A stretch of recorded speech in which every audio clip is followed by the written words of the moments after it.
Good evening, everyone. Thanks for attending Latitudes in Art, our second year in progress. I'm Barbara Sexton, the interim curator of the Mesa College Art Gallery. On behalf of the art department and Mesa College, it is my pleasure to introduce to you Rachel Rosenthal. She'll present Hot Air and Other Indispensables. Following her presentation, there will be an informal reception at the Purple Chimney Cafe, adjacent to the theater. You've all seen it, I'm sure. As a performance artist, Rachel Rosenthal has been creating primarily solo and group performances since 1975 and is internationally celebrated and respected as a precursor of the Los Angeles women's art movement. She has received numerous awards recognizing her contributions. Join me to welcome Rachel Rosenthal.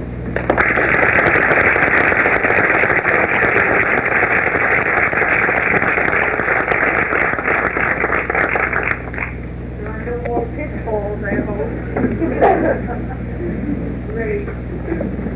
Thank you for coming, everybody, and remember to remind me if you can't hear me well. If you see a couple of quadrupeds, they are my dogs. The girl is called Haitu and the boy is called Barney Bear, in case you want to engage in conversation. What I'm going to do is talk to you, and I've asked a very nice gentleman here to just roll the slides little by little as he sees fit. I'm not going to speak particularly about those specific slides, so whatever they are, the first slides are of my old instant theater, and the later slides are of my works as a soloist since 75.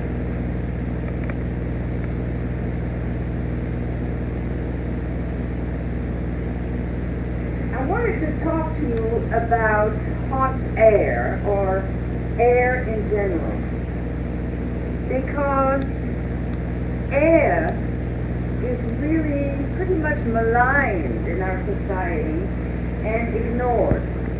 After all, we don't see it, and what we don't see, we never think about. We take it for granted. And we take a lot of things for granted. When I teach my workshops, I talk about the partnership.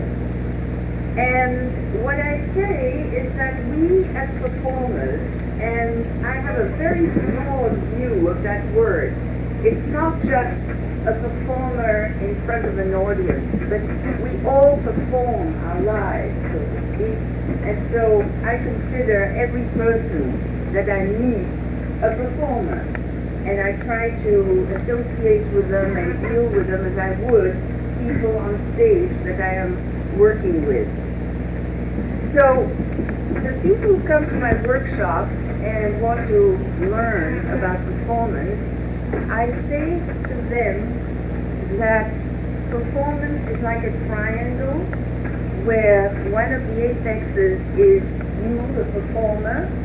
The other second apex is what I call the partnership, which is everything that is on stage with you. And the third is the audience.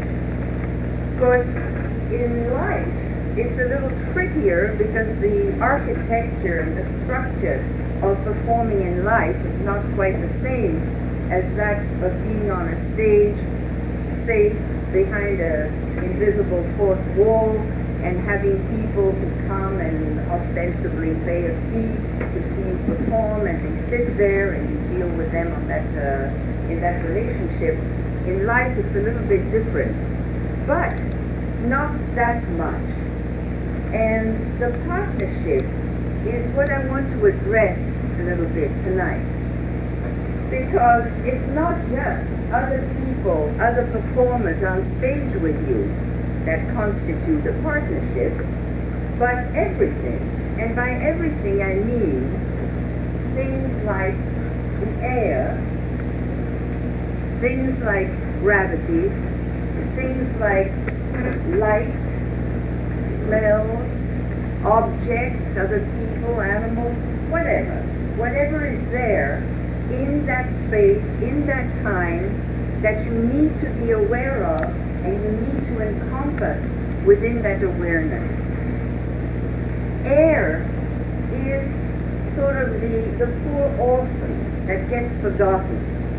And yet, air is the most important thing that we have, in addition to the matrix of the planet itself, which gives us, of course, the pull of gravity and the power with which we perform when we are aware of being able to tap into that power. But air is different. We actually don't live on a planet, we live in a planet. Because we live at the bottom of an ocean of gases. And that atmosphere that envelops our planet is made by the planet, and it is part of the planet, it is the planet. And so under our feet, we have the hiddenness of what is beneath the earth, and all around us and inside us, we have the hiddenness of air that we cannot see. And so, in a sense, we go about very much like blind people trying to feel and sense with our senses things which are not immediately obvious. And so we forget that the way we are constituted, the way we are constructed, the way we move, the way we think and are, all comes and stems from this relationship between the air and the planet under our feet, the earth. So that is, to me, extremely paradoxical, because after all, as you sit there, what is it that you do besides just taking in through the eyes and the ears what I am telling you and what I look like and what my pictures look like? What are you actually doing besides that, which is, taking in, not passively, of course, but still in a kind of an absorbing manner? You are actively breathing. And what is that breathing? That breathing is life, and it is much more than life, according to so many beliefs that come from traditional societies, from very, very far back, from the dawn of awareness in humanity. It's that understanding that without air, there is no life, as we know it.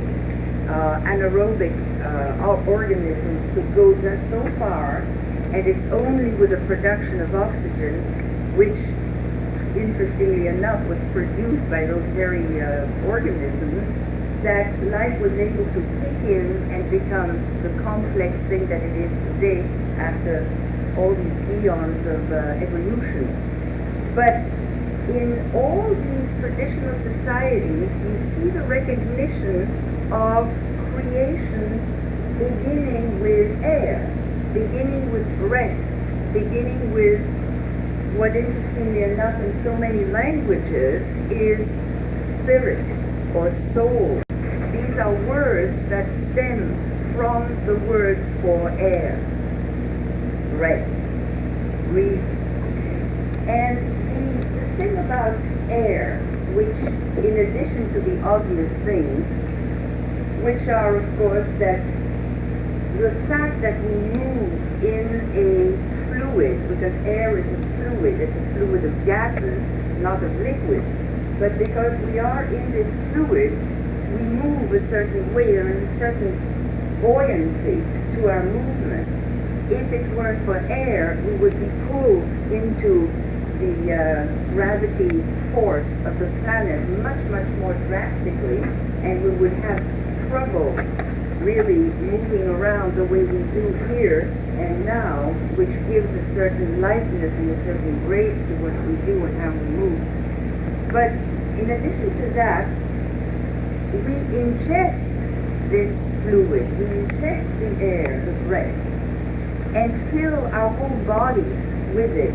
With every breath that we take in, it is possible to take in atoms and molecules that have been on this planet for, what, eons and billions of years, because this envelope of gases that we breathe in and out continually, is the genesis of the planet and of the planet's life.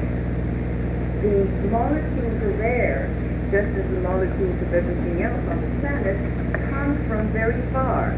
They come from possibly a supernova that expelled a lot of its material out into space, and eventually coagulated into a system, which is our system around our star. So all of this matter, all of this material that is us and that is forming our world is continually being recycled. It goes in our bodies, all through the bodies, it permeates our bodies, it cleanses our blood, it cleanses our minds, the brain, and it fills, of course, the lungs and allows the heart to pump and the blood to flow through all of our body, etc., etc. And after it does its work within us, it is expelled in a different form because it's transformed a little bit. It's whatever it was made of, no longer so heavy on oxygen, much more heavy on carbon dioxide, but whatever it is, it goes through a kind of a cycle of metamorphosis as it enters us and is expelled again, and then goes back to the big pool of these atoms, molecules, whatever small pieces of matter was first brought to us by the cosmos, and then little by little metamorphosized into all of the forms of life that we see on the planet today. So it's sort of like a binding medium. It's something that is there always, but never the same. It's very, very transformational, but at the same time, it's also connecting. It connects fingers, you know. In other words, there's air between the fingers. There's air between the arm and the body. But there's also air between you and you, and between you and you. And we touch each other, and we touch the world through the medium of waves through the air. Because we ourselves are made up of very, very potent forces which are like fields around us, very much like electromagnetic fields, and God knows what other kind of fields that have not been discovered yet, but that are moving through this medium. And so all of this, which is completely invisible to human eyes, is happening all the time to bind and recycle and transform and connect and move and absorb and eject. It is this constant motion which we get a glimpse of when we look at these wonderful satellite pictures, which I look at in the LA Times every day. I go to the weather, not because I want to know if it's going to rain or not, because they never know that, but just to see those satellite pictures every day changing, you know, where the only way that you can actually see what is going on in the air is by seeing through other means, in other words, clouds.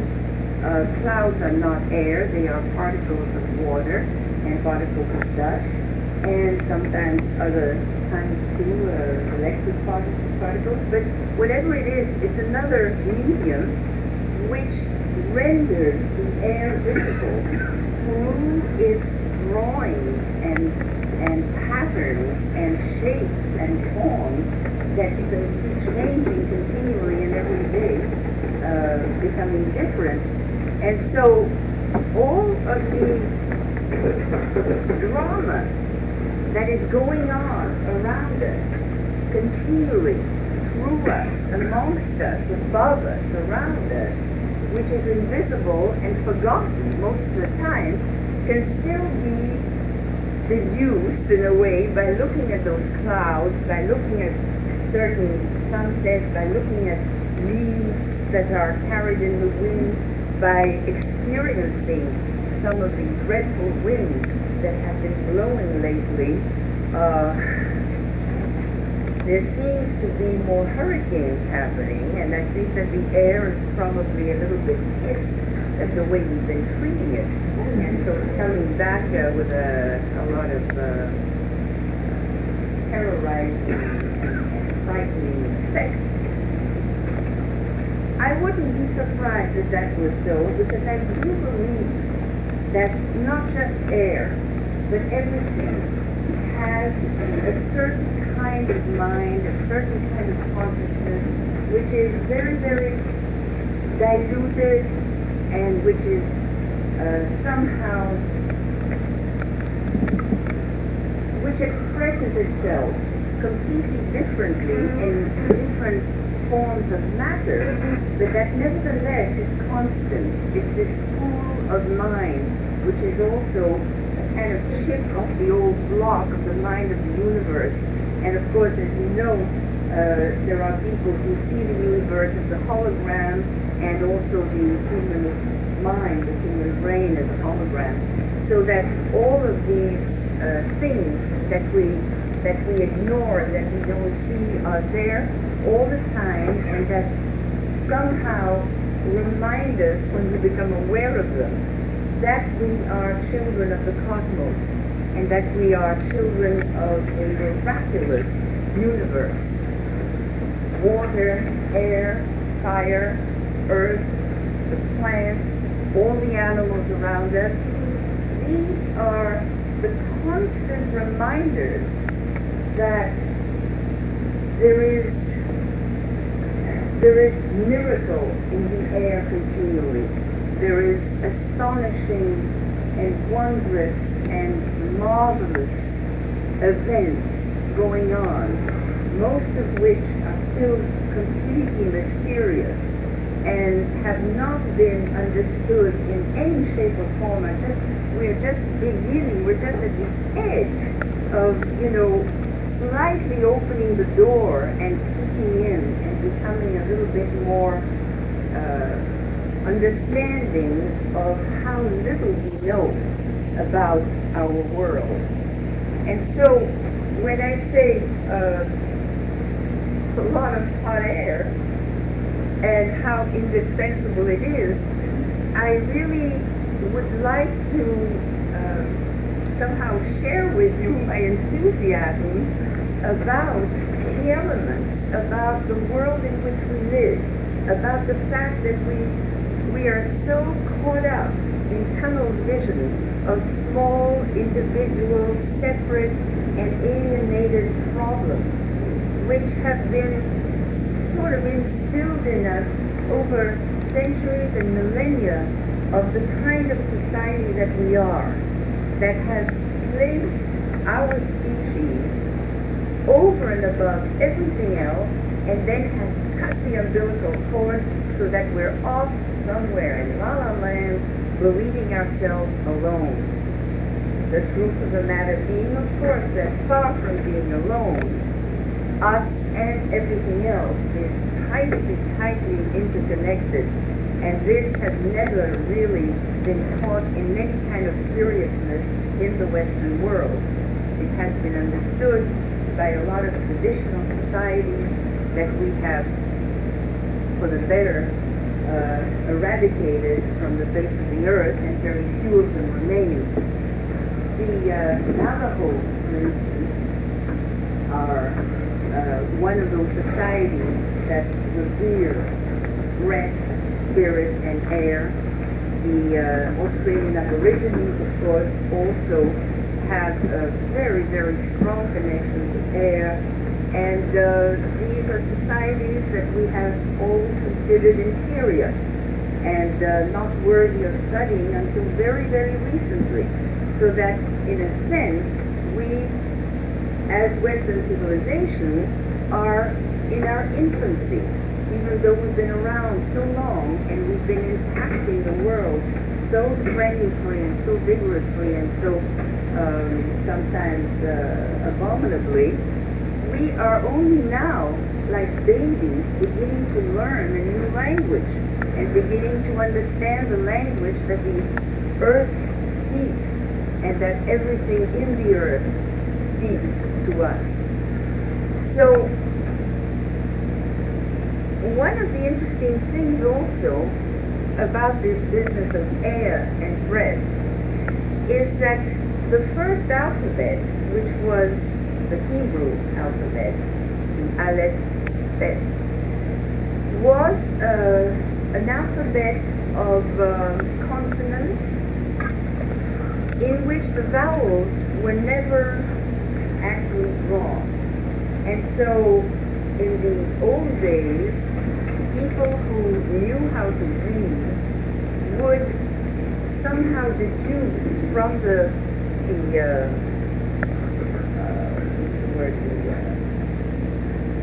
general feel of the sentence what vowels to put in, which sometimes would change the meaning very much of the phrase that they were reading.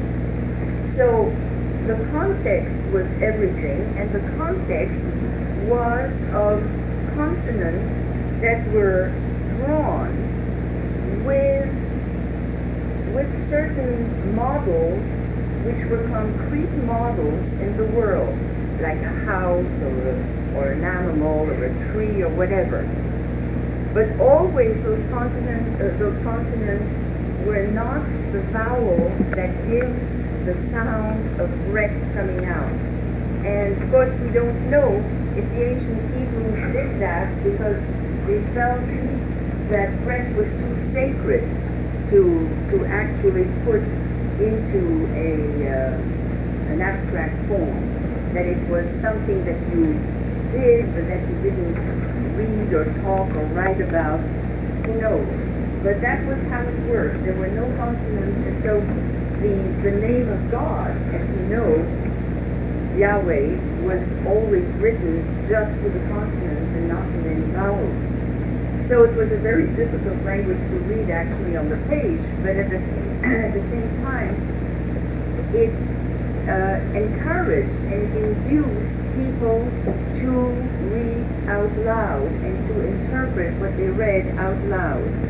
And with the Greek alphabet, much later on, this was in a way forgotten because the alphabet was adapted to the Greek way of thinking, which was much more abstract and much more anthropocentric, and that created also vowels and created the relationship between the written word, the page of the book, and the mind of the reader, and that connection with the world that the Hebrew alphabet had, where all the letters were still concrete evidence of a real world out there, and also the fact that people had to actually put voice to those consonants in order to make any sense to them. That was gone, and we became people who not only became more and more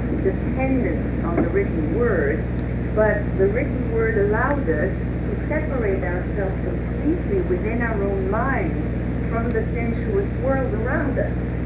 And so, little by little, there was more and more of a retreat into our own brain cases. And that short-circuiting that happens when you read a book, and where all of the imagination and all of the dreams and all of the understanding and all of the feelings and emotions that happen when you read a good book were happening as this short circuit between you and the book, and rarely did it go out again because that was the end of oral tradition. So I'm just bringing this in because in the work that we do as performers, we try to reinvest the world somehow, to re-enchant it with the concreteness of a reality that is in itself magic, and that is in itself a thing of mystery, miracle, and beauty, and probably truth. Who knows? Nobody knows what the truth is, right? So, the work that takes place when you are channeling, in a way. You're channeling this universe and all the forces of nature and the laws of nature that create movement, that create breath, that create life, that create speech. All of these things come into you and you become like a lightning rod, taking all those forces in and somehow then re-translating them and reinterpreting them in ways that are that represent your own personality, so that there is here a marriage between the macrocosm and the microcosm, and then a very strong manifestation of those forces and of that process of translation into a concrete form that can be taken in by the senses of people in the audience. And so the whole process, the whole sacred ceremony of performing is really like taking the world and recreating it every second. And when you watch a performance that seems to work on that level, then you too are partaking in that sacred event, that miracle. And it becomes a very, very special kind of experience that doesn't happen, I think, with a lot of conventional theater, no matter how well it's acted and how well it's written, because it still isolates a small portion of the species of humans from the rest, from the big, big picture. And so it's really important anyway to me to know that there can be an art form that somehow reunites again and replugs us in a way into that vastness and that extraordinary, I mean, I have no words even to describe the way I feel about the privilege of being part of this universe. And the kind of work that, to come back to me, the kind of work that I've done over the years has been little fragments of different aspects of this feeling or this realization. And all of my work has dealt in one way or another with our relationship to the whole, and unfortunately with the way we have treated those entities outside of ourselves as individuals or as a species, with a kind of contempt and very often cruelty and thoughtlessness that we have exhibited. And so naturally, a lot of my pieces are considered political. I don't know what that means, because to me, politics goes way, way beyond the narrow band of politics as we understand it in a nation. It transcends the nationality of whoever, either the performer or the audience, transcends it totally.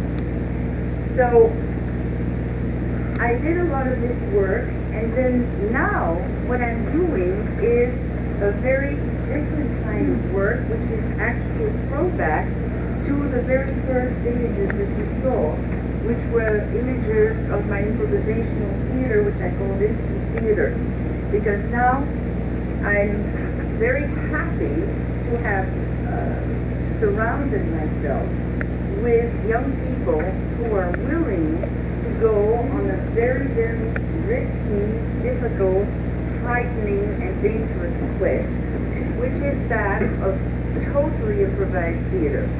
And we call what we do tohu bohu, which also comes from the ancient Hebrew, and is part of the French language, and it means chaos, disorder, confusion, etc., etc. And what we do is kind of absorb and welcome this chaotic world, which is what it is, and attempt to give it shape and form. And we do it collectively, and we do it in the moment, so that there is really no repetition of any work that we do. There are no rehearsals, there are no decisions beforehand, except sometimes, but very, very lightly.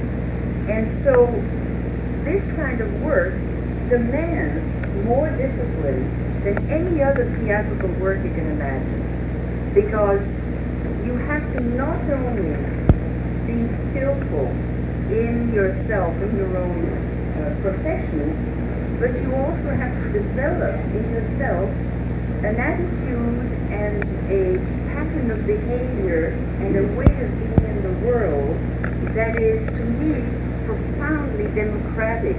And it's very, very difficult in this world to be profoundly democratic, as I'm sure you've all experienced. We all want to be democratic in the United States, but it's not that easy, because we are personalities, because we don't like this one, we can't get along with that one, we don't like this one's nose, we can't agree with this one's politics, you know, and so there are so many tensions and so many stresses and so many clashes, some of which, of course, are violent and legal.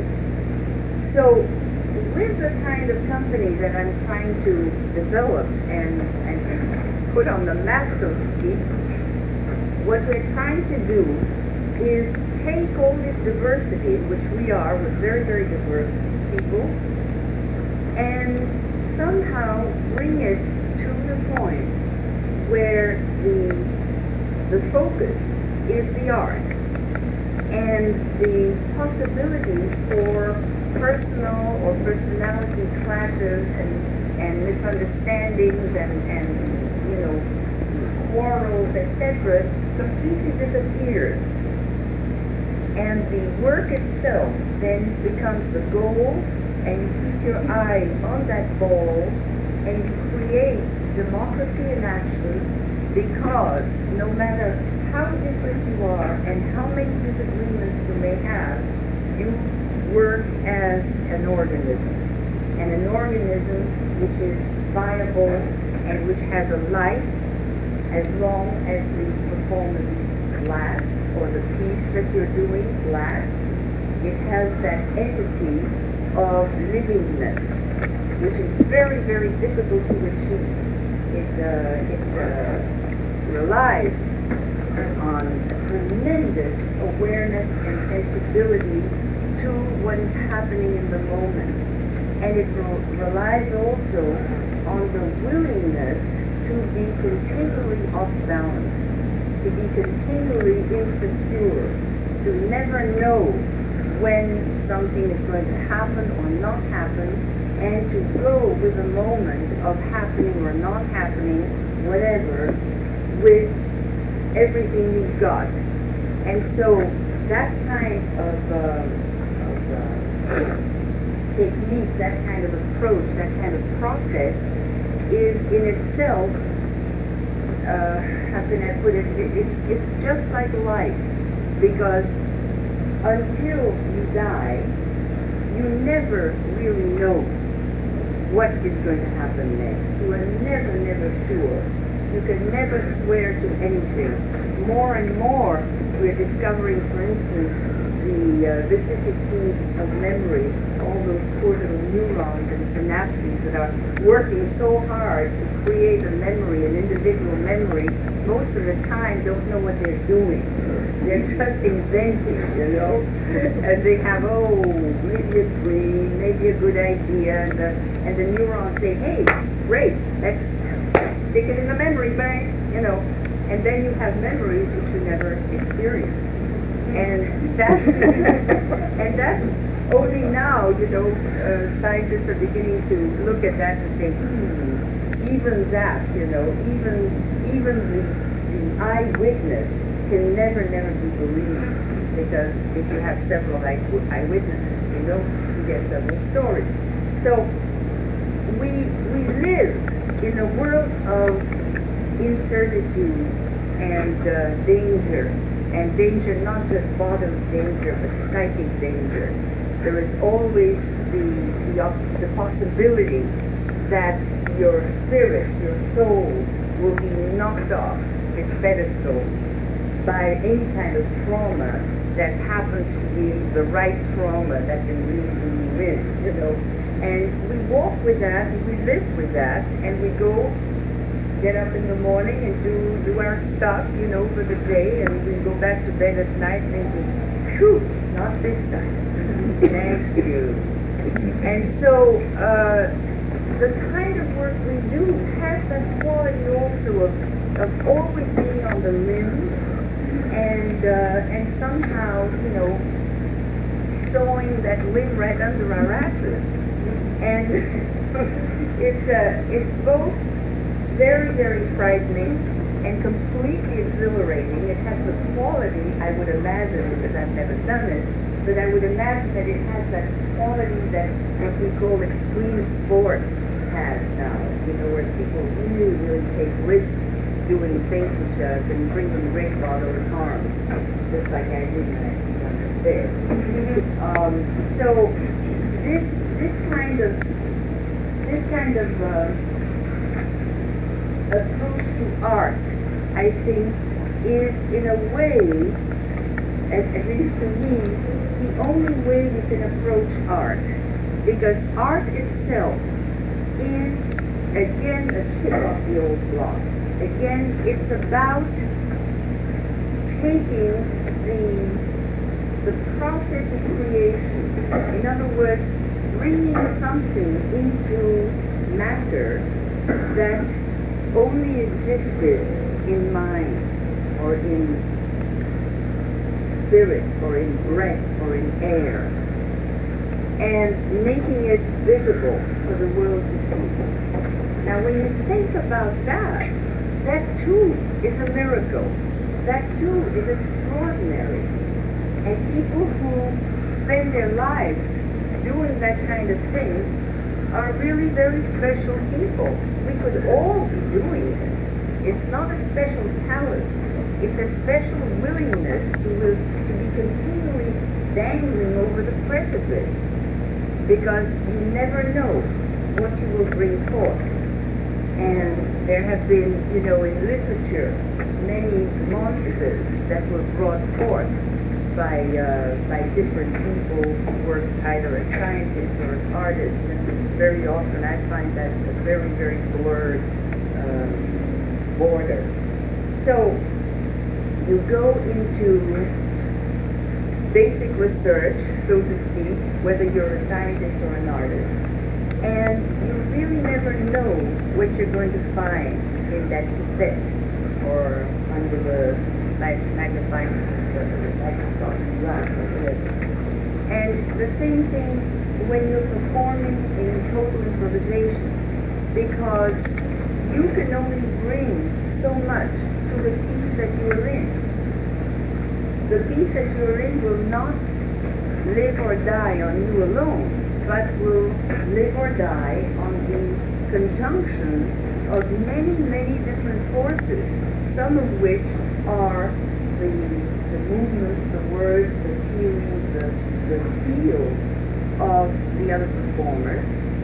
And you also have the lights, you also have sound, you also have objects, colors, the feeling of the atmosphere. I mean, every day, if we're aware of it, the air is different. Sometimes it's heavier, sometimes it's lighter, sometimes it's filled with pollution, which is, you know, our legacy in this world. And sometimes not. Like we came here, Derek and I tonight, it was so wonderful to smell that beautiful air that seemed very clean and very uplifting, etc. So all of those things are the ingredients of the work of art. And in a way, it's risky because you don't have total control, but in another way, it's very liberating because you don't have total guilt if it goes wrong. So you have to accept that you are not the center of the universe, which is very hard for us humans to accept. And even though Galileo seems to have proven that quite a few centuries ago, we still don't believe it. So it's a very interesting crossroads that we are in now, I think, at the end of this millennium. Because somehow we have achieved a very old civilization which seems to be really cracking at the seams and disintegrating from old age already. And a lot of what we have wrought and what we have done is now beginning to rot and to disintegrate and to disappear and certainly to transform. But at the same time, we are in a sense being reborn because we have opened up another dimension to our understanding of the world and of who we are. That has been brought about both scientifically and in the art of the 20th century, which has shown us aspects of the world that we had never seen before. And so, when, I've lived almost 70 years, I'm going to be 70 in November, so that's a good chunk of the 20th century. And I remember the kind of thinking and the kind of way of looking at the world that existed over these decades that I have lived. And when I think, for instance, of the world view that we had in the 40s or even in the 70s, it's a completely different world view. Things go extremely fast, they go faster and faster, and they change at a very, very rapid rate. And for instance, I used to write a lot of journals, I was a journal writer. It never did me any good because I never reread what I wrote. But I did write it. And so very recently I had occasion to just browse through a couple of those little things that I wrote so long ago. And I was absolutely astounded by several things. One, how dated it was, how I could never have written that today, or even a few years ago. I could only have written it then when I wrote it. And also, how my memory had completely transformed what actually happened. Those things were written more or less when things happened, and I tried to, recount them as I experienced them. And in my mind, they are no longer that at all. They are totally different. I don't remember half the people. I remember all the animals. I have a very, very different way of looking at the same events, so that when I read about these events in my journal, I say, this is not the same event that I remember. It's completely different. So we are evolving as a species and as minds extremely fast and in directions that at this point one can't really predict. We really don't know where we're going and how it's going to turn out.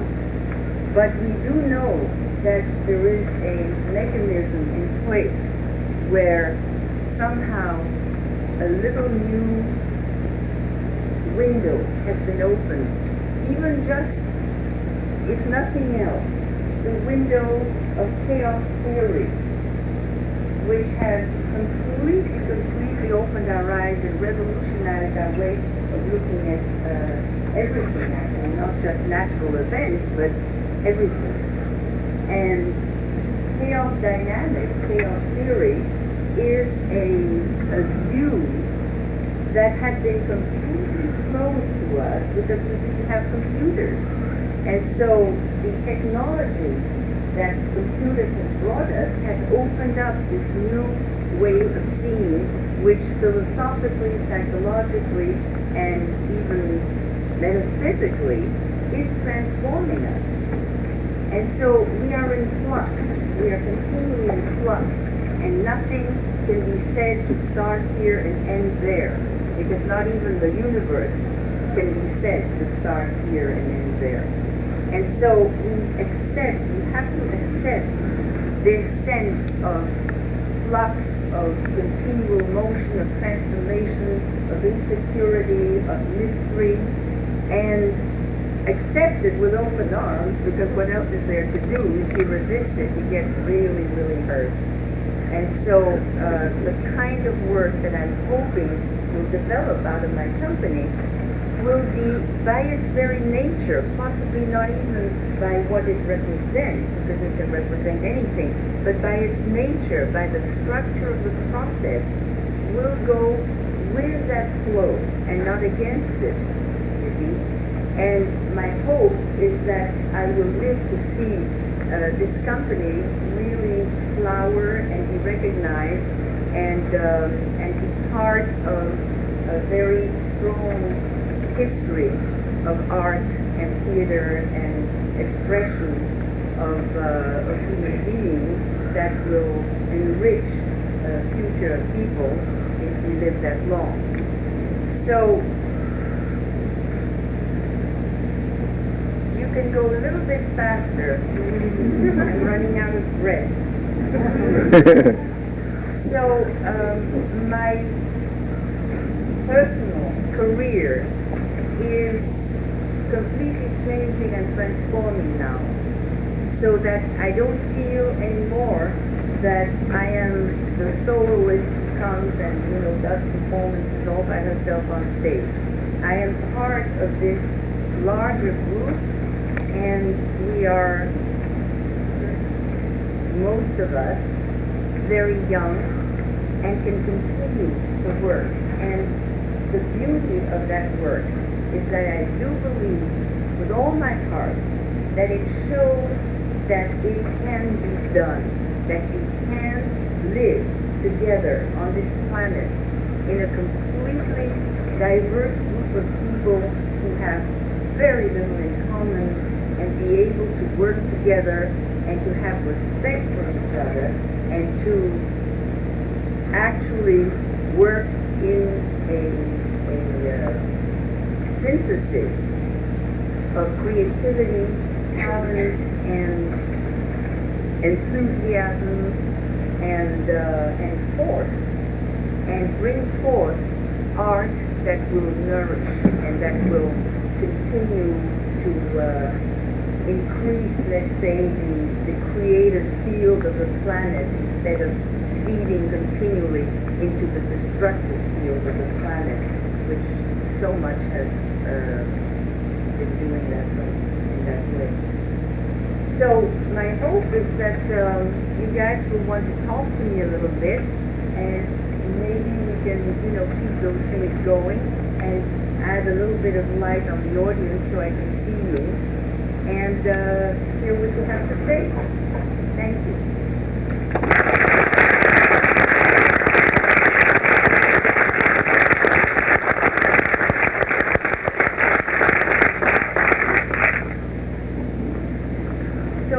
Anybody want to speak to me or whatever? Yes.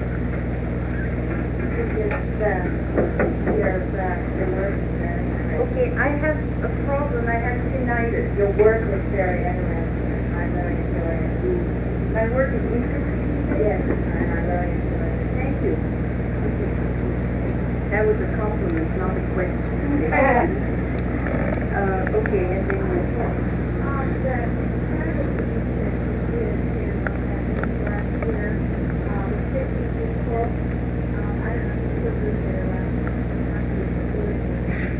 No, I'm not. That was a very interesting piece. It was actually 60 people. It was done at UCLA. It was called Zone, and I thought it was a remarkable piece. It got the lousiest reviews that I have ever had. And I mean, I've never had bad reviews, and this was not bad. It was atrocious. People, certain people reacted to it very, very negatively, and it was a very big surprise to me. I never did it again because it was so expensive, and I couldn't find a presenter who would be interested in presenting the piece after the reviews came out. And so the piece was round. No. No, it wasn't a rating. The article came before the piece. It was a pre-performance article. And it was a very nice article. But then the piece came out and people flipped. And why? Because I was touching on issues of race. And, you know, not too many people think about what racism really is. And too many people, you know, have their buttons pushed to say the word race. Like that. And that goes for white people or black people or any color people, you know. Just the very idea of touching on this subject just freaked people out. So I never did it again, but the people in my company today, for the most part, were people who had been in that piece, including my friend Derek over there. Derek, go like this.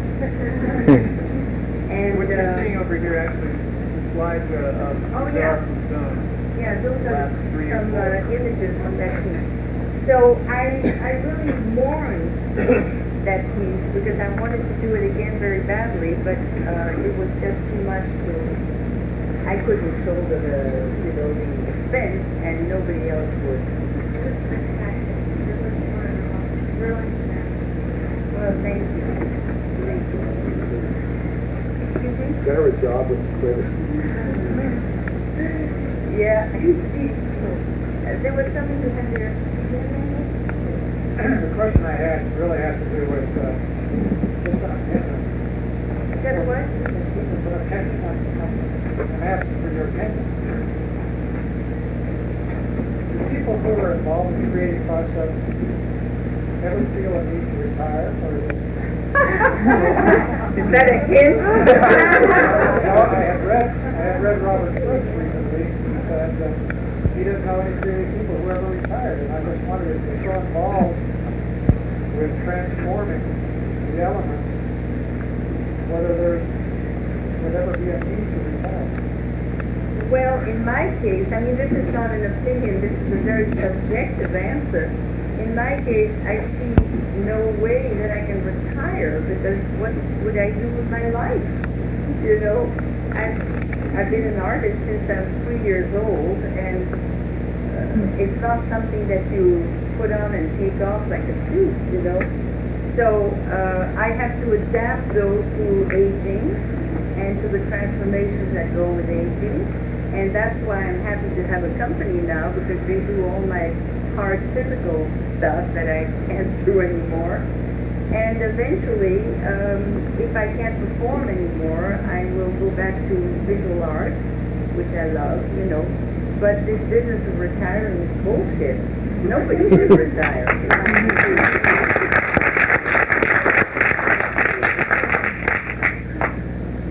Yes.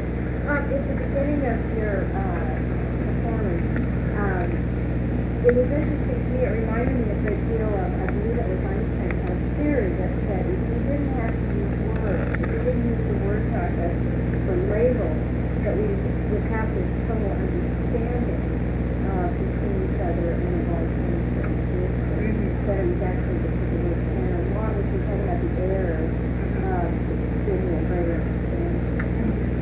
Yes, in my workshops, in the weekend workshop, which is a 36-hour intensive, we use almost no words at all. On Sunday... Could you repeat the question, please? Yes, Einstein, she believes that Einstein said that if we didn't use words, there would be a more complete contact with the outside world. With other creatures or entities or whatever. And I'm saying that this may or may not be, but in my workshop, most of the work is nonverbal. And I find that whether it achieves what you're talking about, which I believe also, but whether it does or not, what it does achieve is to force expression in the whole body. instead of just in the mind and in the mouth movement. And of course, when you see, one of the things that people rarely think about when they look at performances or theater or whatever, is that when you're performing on stage, you are really in the most vulnerable and open and dangerous position that any artist can be in, because most visual artists can really place an object out there to be the buffer or to be their representative or to speak for them. Whereas we performers, there we are, we're flayed. We have no skin left. We're completely open to whatever.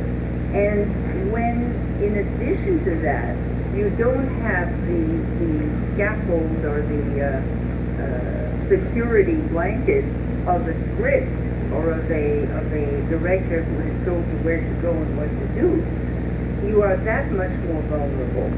And so the willingness to open yourself and say, okay, live or die, I'm ready, is very special and is very unique to performance, I think, much more than to any of the other arts. You said that you have no rehearsal, you don't know what the intent or the focus will be until you're on stage. Well, how do you get the opening ideas? Is there energy between you, or do you ask an audience? You never know where it comes from. The opening ideas, first of all, we workshop all the time. We don't rehearse, but we workshop to enable us to learn this particular skill. So we learn how to come on stage and be completely empty, and whatever is the first thing that comes, that is your first statement, and that is your first, it's like sumi painting, ink painting in China or in Japan. That first mark is the one that will determine all the subsequent marks. And that first mark, because it's ink on rice paper, can never be erased. Just like in life, if you do something or if you say something, you can't go back and say, oh, I'm sorry, I didn't mean that, I'll erase it and stop, You can't do that, it's there and it exists. So it's the same thing with us on stage. We start, and whatever that first thing is, it brings on the second thing, and then the third thing, etc. And it could be a light, and it could be a piece of paper on the floor, or it could be a sound, whatever. So it's almost like a chain reaction. Yes. Someone gets something. Yes. It's like evolution. It's very much like natural laws and the way nature works. I mean, nature works like that too. It starts with a little grain of rice, and little by little the rice becomes a little shoot, and goes up and becomes a big plant. And it's the same thing. It's just a process in space and time, an organic and psychic process in space and time. One other question regarding this. How do you limit yourself? Do you have any kind of time limitation, or is it just a feeling of the group when you feel? That's the hardest part to achieve, to know how to end and when to end. In workshops, we sometimes go on and on and on and on and on, and in performance, we usually go between 5 minutes and sometimes 20 minutes, It really depends. Sometimes we decide beforehand where we say, okay, we'll do short pieces, or okay, we'll do a long one now, And the approach is different, of course, because time has to be dealt with in that way.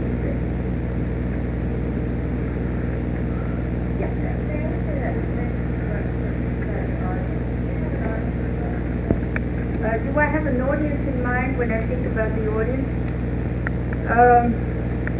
If I know what the gig is, because very often, I prepare for a specific gig, I will have a vague idea of the demographics, let's say. I know that if I go to Austria, I'll probably have an Austrian audience, which is different from an audience in Helsinki, which is different from an audience year, you know.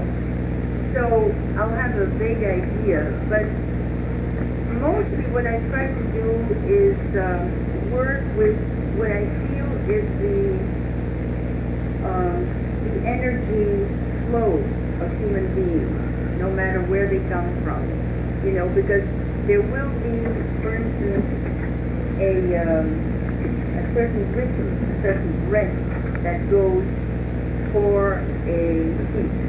The piece can, you know, hit hard, but if it hits hard for too long, people become numb. Or if you try to shock somebody, you can shock them and then, you know, something else happens. But if you keep shocking them, they will start resisting and fighting back. So there is continually a dynamic that goes on, and when you've done as many performances for audiences as I have, you kind of get a feel for it, you know, of how to gauge how far you can go, when you have to pull back, when you have to come in strong, stuff like that. And that's, I think, the same for all audiences. It's a human thing. Yeah. How do you select your working body, the people that you are working with? How do you decide who will join you and who will not? The people that I invited to be in this last group were students of mine who had worked with me a long time. And so they and I had an understanding of what the work was about. I wouldn't, for instance, audition somebody from somewhere else and say, oh, that was nice, come with us, you know, because it's not that kind of process at all. So I had to have worked with that person as a teacher and they as a student for quite some time. And then there are many students that I teach, and a lot of them get a lot out of what I teach, and they go out in the world and do their own thing and somehow translate it in their own terms and then propagate it in their own way. So I have to find the people who not only understand and love what we do, but also are willing and able and determined to continue doing the same thing instead of taking it out and changing it and translating it into other terms. So they have to be that kind of person. And also, they have to be the kind of person who doesn't want to get rich tomorrow. Because unfortunately, I can't provide that. So, you know, yes. In this slide, in your performance, and it shows a lot of imagination, and you were talking about creativity, and a lot of imagination, and when you're performing, you can experience when you're performing, you define all that experience and Well, experience, imagination, talent, willingness, determination, patience, you know, all of these are the ingredients that go into making any kind of art. So, you know, whatever you call it, that's what it is, and people have, you know, different amounts of different qualities, and they get the best out of whatever they have, you know. I have to try somebody else now. I have to make some answers for them. Okay. You always had a special relationship with animals, you know, when you got, I know they were just that. Has that changed over the years when you're thinking about your relationship to the animals? It's gotten stronger. I feel that, well, for instance, I have stopped eating all animal products, and I try to the utmost in my ability not to wear animal products either. And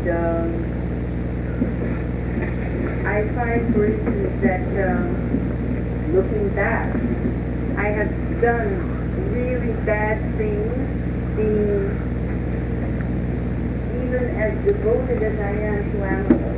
I have done bad things, and I still carry tremendous guilt for specific instances that I know were bad.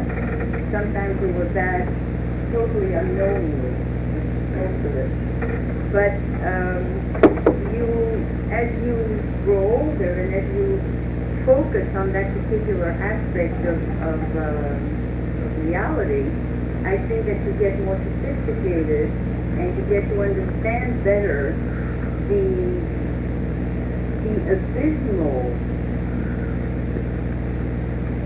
ignorance and insensitivity that we continually display in relationship to our cohabitants on the planet.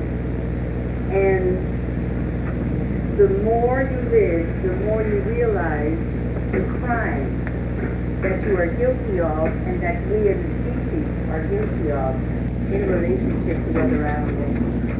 And it's a constant source of pain and hate and shame and guilt.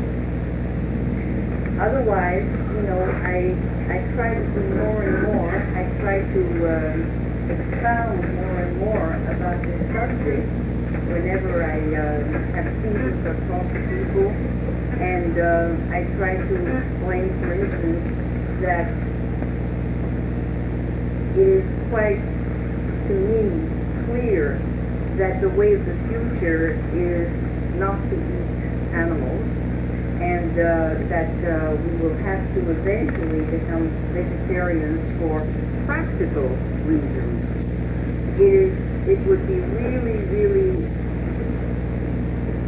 very, very important to start becoming vegetarians now, not so much for practical reasons, for health reasons, for our own benefit type of reasons, but for the very simple fact that we are creating a massive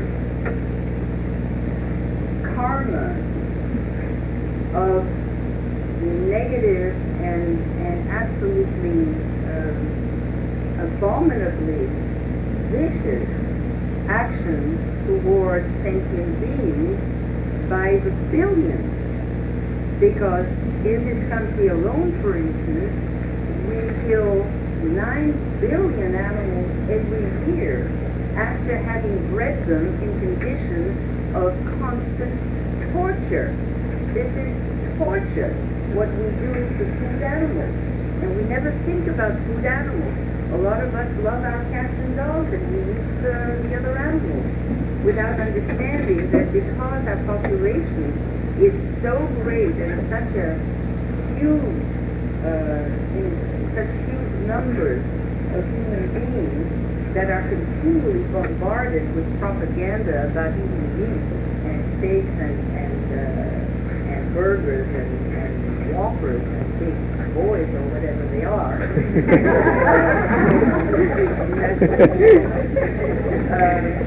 Whatever it is, we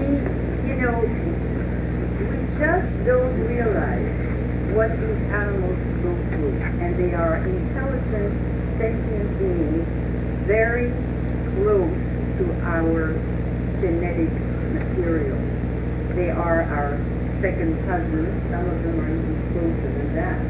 And I don't talk about animals in medicine and in science. I talk about every day.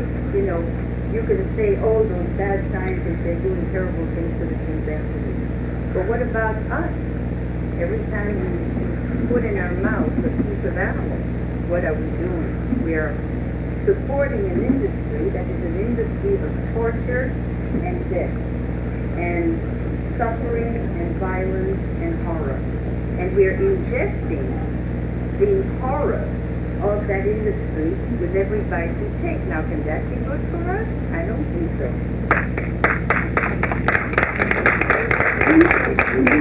Yes, sir. I believe that the world has progressed And the what? scientifically. I believe that the world has progressed scientifically way beyond anything I ever dreamed of. Now, how do you feel we are sociologically?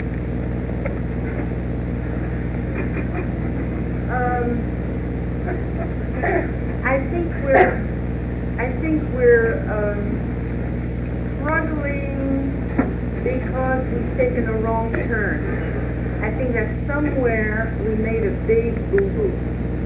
And we are trying to find our way back, or at least some of us are, not the whole world, because unfortunately, by having taken that wrong turn, we were very successful in many ways, including science and technology, and the rest of the world that hasn't caught up to that is taking us as a role model for things. And it's just a tragedy, I think, that so many cultures that have taken different roads that were, I think, much more healthy, have suddenly decided, oh, we are underdeveloped, now we have to industrialize and develop and become just like, you know, the United States, Germany, Japan, whatever. So more and more people, unfortunately, are taking that wrong turn, and more people are going to find themselves in this miasma where we are now, because there's, you know, on the one hand, the progress that is made has allowed us to multiply totally beyond any rational number. And one of the things that we don't realize is that because we're growing, you know, geometrically, we're sort of doubling. And when you double from 2 to 4, from 4 to 8, 8 to 16, you know, it's kind of okay, it's not too frightening, it's not too bad. When you double from 10 billion to 20 billion in probably no more than a decade, then you got real problems. And I think that most of the social problems that we have come from the fact that there's too many of us. But hey, the viruses are there, waiting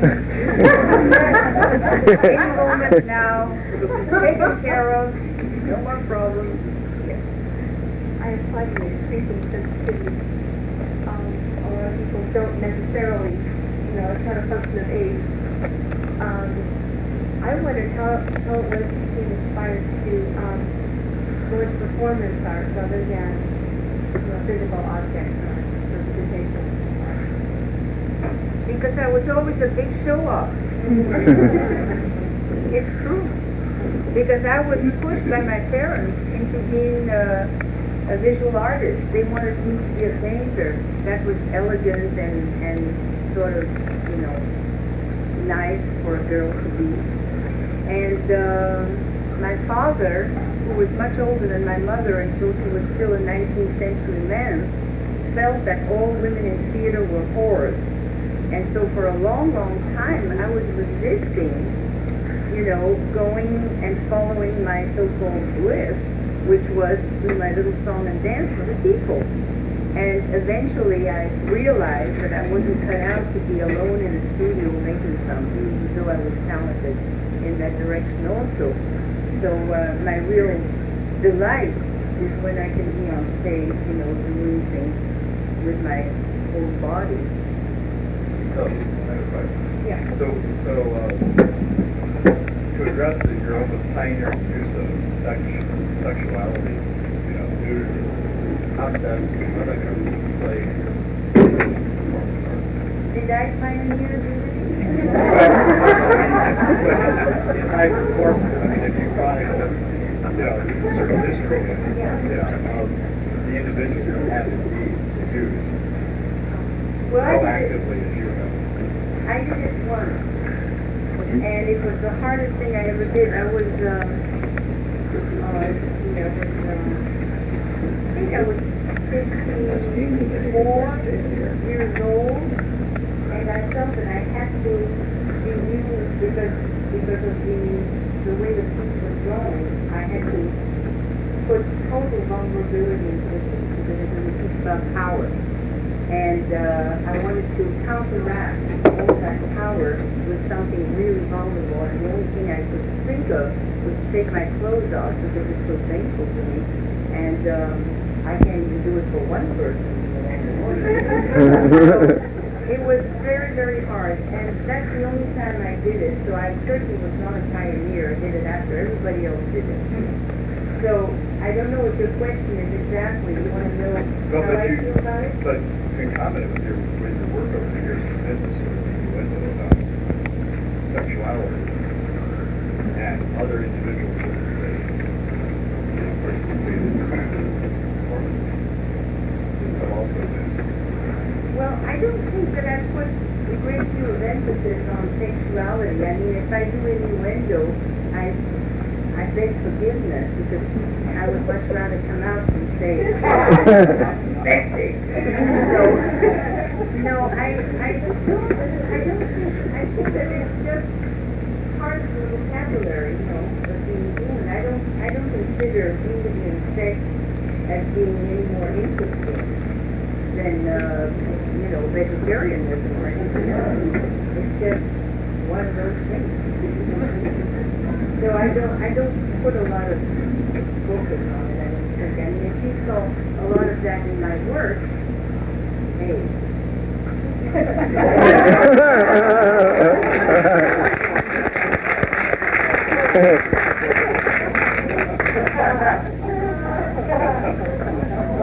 Yeah?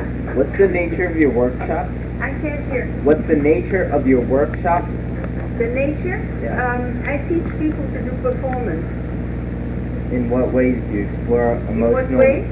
Well, I have two kinds of ways. One is the intensive weekend, and the other way is a weekly class. In the intensive weekend, we do only improvisation. In the weekly class, people come in with projects which we develop, and we also do improvisation and exercises and processes, etc. But the weekly class has a little bit more of a structured way of approaching the work. Do you explore emotional worlds or? Emotional? It's, you know,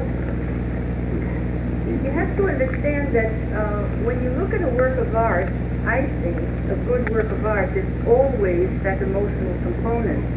And what is interesting about the good work of art is that it takes raw emotion and gives it form.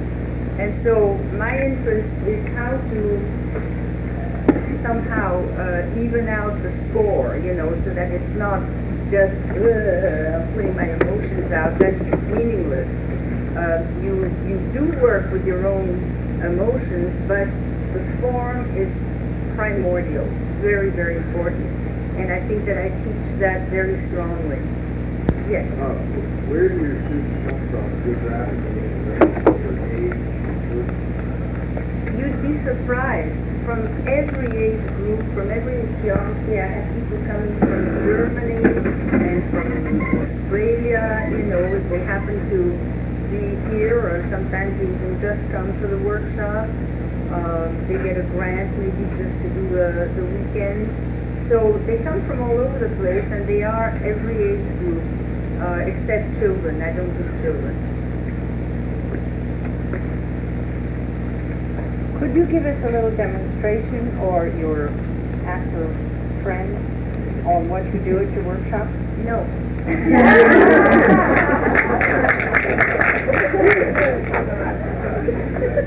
just have to trust me, pay your fee, come to the workshop. Not even if these are... I wanted to talk about a little bit about the project we're working on this place. The whole concept is phenomenal. And one of the things that touches on the vulnerability of the experience, as you start and gather and group interaction performance, even though you're way out there are also still shades of texture films. Shades of potential big texture. Even at that point, I'm imagining, I'm trying to get experience, because moving out of that kind of self-expression of protection, like you talked about, which you just now with a specific dialogue, or character, direction, the storyline. When you're doing what you're doing, even at that point, how fun is to move out into that? And I'm asking you this question. Can you progress, I mean, can you follow your own progression? And does the desire to be what sort of, I don't know, what is it? Speak up. I'm trying to think of a word, I can't find a word, when somebody like, I think there's a bit of exhibition involved. Does that kind of move out as working this way? Does it have more gravity coming out in the speech? Well, I can't quite, pinpoint what you're truly asking me, but let me just give you a reaction to what you're saying. First of all, I think that we have natural defenses, and that unless we are completely psychotic, we won't put ourselves in a place where we are sure to kill ourselves or be trampled or be ridiculed to the point of annihilation, So I think that people move through different plateaus in their development, and at each stage and at each plateau, they will find the border, the membrane beyond which it's really dangerous to go, and they're not going to push it until they find that strength in workshop and in exercises and in developing their skills, etc., etc. In other words, Derek, does very acrobatic work, but I'll be damned if I'm going to try a cartwheel because I can't anymore, So I mean, there are obvious things that you just don't do, even though I would like to be able to, do what he does. But also, there's the thing of being afraid of what is inside, because we all think we're monsters, or that we have a monster inside that will leap out if given a chance and annihilate the world, So in the workshop, we try to work with all kinds of shades of energy, because all of this stuff is truly, simply energy work. And so you have good energies, you have bad energies, you have violent energies, you have creative energies. All of these things are given a chance to express through form. So form is the key word, as I was saying before, that no matter what comes out of you, and at whatever stage you are, if you have learned how to give a viable form to your expression, that is your strength, and that's the scaffold on which you can build, you see. If you don't have that form, then you're like a protoplasm without the membrane around the cell, and so you are completely at the mercy of all the elements, and you can't function. And a lot of people, don't have that natural defense, and we call them crazy. But we are not crazy. We're just very adventurous, and we'll go as far as we can, but we always know at what point we have to really be careful. So I think that it's all flux, it's all process, it's all a flow. Nothing is ever fixed, nothing is ever carved in granite, We change ourselves continually. We're never the same person from one moment to the next, whether it be in our bodies or in our minds or whatever. So this has to be understood also as a process and a continual transformation. And you'd be absolutely surprised what people can achieve in very, very short time doing this kind of work in terms of personal power, transformation, changes in their own personal lives, all kinds of things. It's just mind-boggling, really. Thank you. Okay. Yes. I have been wondering, how do your students, obviously many more students would like to work with you than you could possibly work with. So do you tend to take students that come highly recommended, or do you take... No, I first come, first serve most of the time, because you never know what you're going to get. I ask the students, when they send in their deposit, to write me a letter about who they are, what their background is, where they're at, what they want out of the workshop, and I kind of look at the letter and get a feeling for the person. And then the person comes and starts performing or doing the exercises, and it's a totally other person. you know, so that you really cannot tell. And I'm as good a judge of character as the next person, or as bad, but you can never really foretell what a person has inside until you see them begin to evolve. So, whoever, that can come, yes. I didn't use the word spiritual, and I was wondering if you consider yourself spiritual, and if you are, how do you prevent your performance from becoming dysfunctional and full of disease? Dysfunctional? Because of spirituality? I don't quite understand the No, question. if you consider yourself spiritual and your message through your performance is spiritual, how do you prevent a dysfunctional energy from happening during your performance?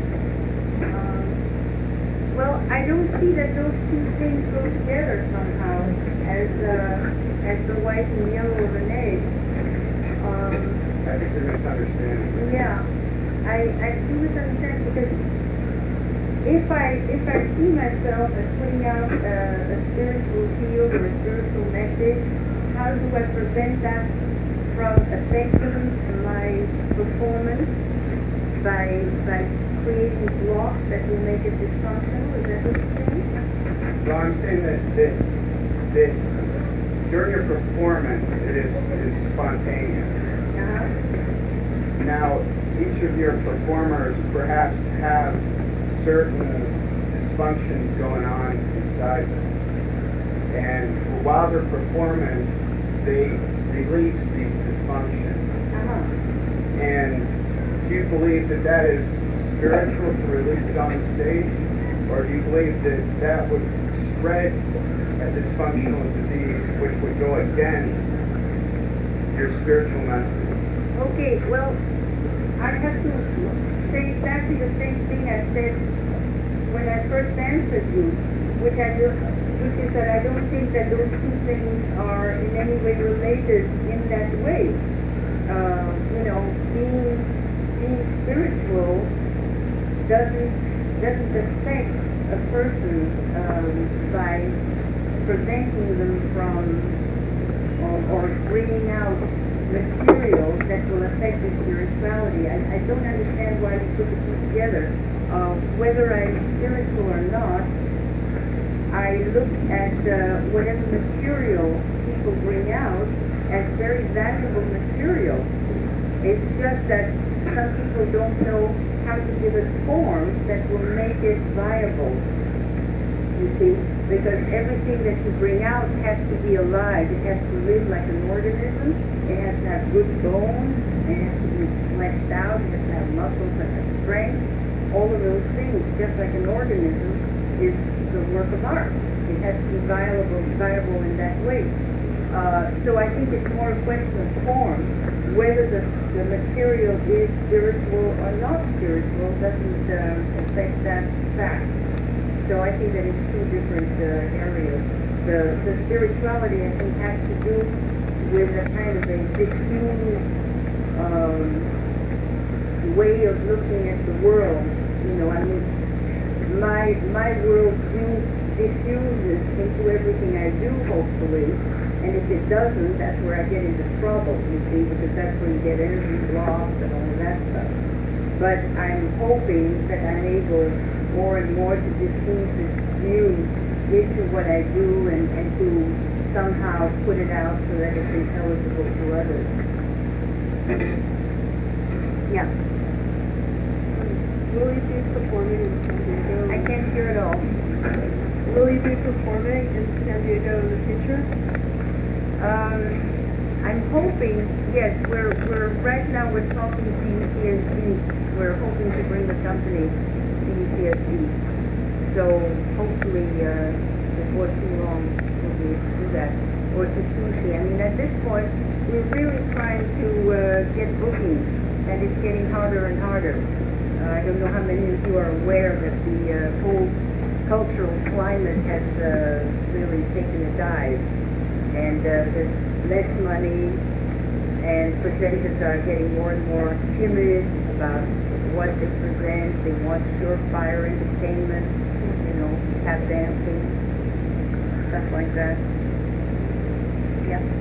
What do you think that the ongoing problem of creativity in art being a function of what more and more people are seeing art as something that they should support financially or not support financially, and that it should sort of support itself by popular demand, and what this is doing to creativity in the artistic world?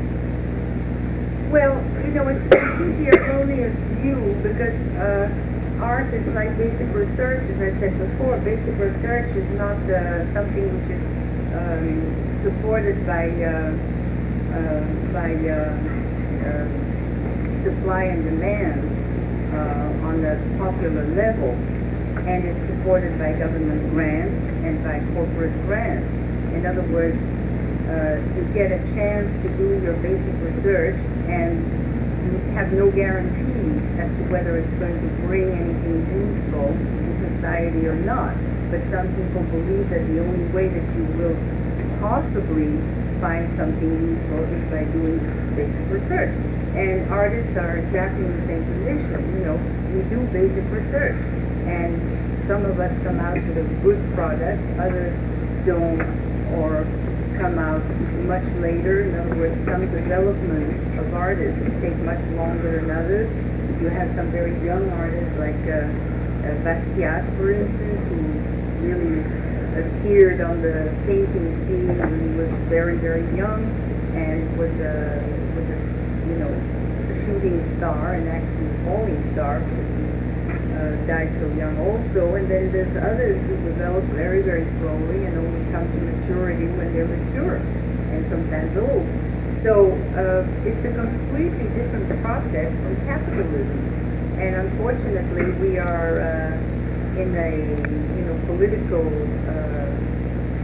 atmosphere now that looks at everything from a purely materialistic point of view and from a purely anthropocentric point of view. Does it benefit us? Will it bring us money? Will we get a lot of income from it? Will there be profit? And to hell with everything else, So this is not a very good atmosphere for the kind of good art that I'm thinking about to flourish. So it's an upward climb, upward climb. Well, guys, on this pessimistic note,